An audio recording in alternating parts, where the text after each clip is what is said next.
Listen, I don't give out my name anymore. It doesn't matter who I am. Just know, I've worked security for a long time. Graveyard shifts moving from one building to another, city to city. When you take enough of these jobs, you start thinking all nights are the same. Empty halls, buzzing lights, the echo of your own footsteps. But I learned the hard way that not every night is empty.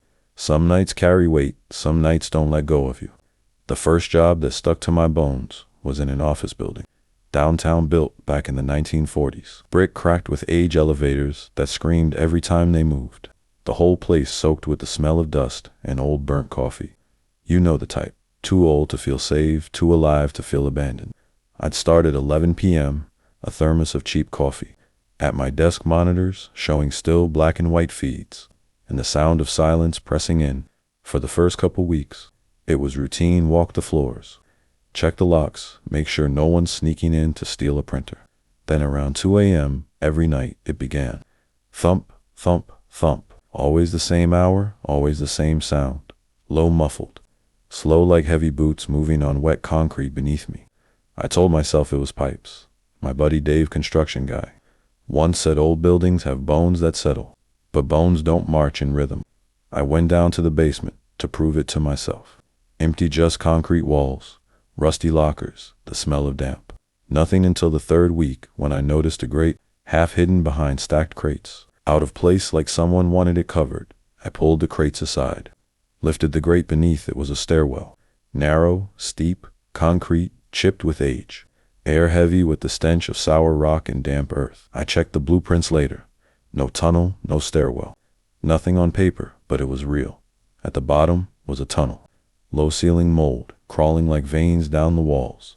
My flashlight cut through dust, thick as fog. A mattress on the floor, torn blanket. Empty soup cans. Someone had been living there. And then the photos. Dozens, maybe hundreds. Pinned to the damp wall with rusty tax employees. Delivery drivers, the janitor Carl, some faces circled in ragged red marker, and in the middle fresh me walking into the building hours earlier. My face circled a red X / to quash it. I ran so fast, I barely remembered the stairs. Called my supervisor Rick. Voice shaking, Rick just laughed. Chewing gum, like always, said the tunnels were sealed decades ago. You're seeing shadows, kid. Drop it. But the next morning, Rick's car was in the lot. Old beat-up sedan, parked like always. Rick never showed up inside. I checked the camera's hands, sweaty on the mouse. At 3 a.m., he appeared on screen, walking toward the basement. But no footage of him leaving.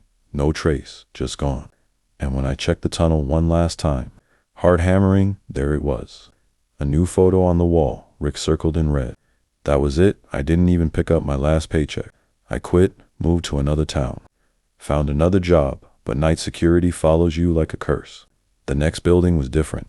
Modern, all glass and steel. CORPORATE, headquarters to clean, too polished at night. It felt like walking inside a machine humming quietly to itself. My shift was 10 p.m. to 6 a.m. Most nights, it was silent. Just me, empty halls, and the hum of vending machines. But one night, around 2 a.m., I saw light spilling from an executive office. Curious, I peeked through the glass door. Inside weren't cleaners, not our usual crew. 3 men stood around the CEO's desk, not with mops or vacuums, but with cameras. Real cameras, tripods, studio lights, papers spread on the desk. Photographs, snapping. I knocked. They froze. One tall guy with a buzz cut walked over calm, smiling like he owned the place. He flashed a badge bright. Clean Solutions, not our cleaners. We used Sunny Maids, always had. He said, must be a mix-up lady. We've got clearance, but I saw what he tried to keep hidden. A folded map in his pocket. A map of the floor marked with security camera locations. Blind spots I left. My skin crawling, checked the logs. At my desk, no cleaner scheduled. Tried calling my boss Mike. RADIO. Static. Tried my keycard on the server room, denied. By the time I went back, the office was spotless. Papers gone, only smell left was chemical cleaner. No one used anymore. The next morning, I told Mike. He laughed, said maybe I was napping. Showed me the schedule empty. And then that same day, news broke. A massive merger, layoffs for thousands. The leaked details matched the papers I'd seen under their cameras. Word for word, footage from that floor was missing. 2 hours of blank screens glitch. Mike said HR brushed me off. A week later, they transferred me to another site. First night there, a warehouse an hour out. I saw them again. Those same 3 men, now in maintenance vests, carrying tools, nodding at me like old friends. My blood went cold. I quit again. Thought I was done, but the next job was worse. A medical research facility. Clinical trials, sterile halls, shiny floors, glass walls. At night, it was too clean. Too silent, like the building itself was holding its breath. 10 p.m. to 6 a.m. Lab 3B was supposed to be empty, but one night light glowed under the door. I peeked through the glass and froze. Dr. Harris' ugly green tie always talked too fast, but that night he was silent, hunched over a microscope, recording with his phone, not the lab equipment.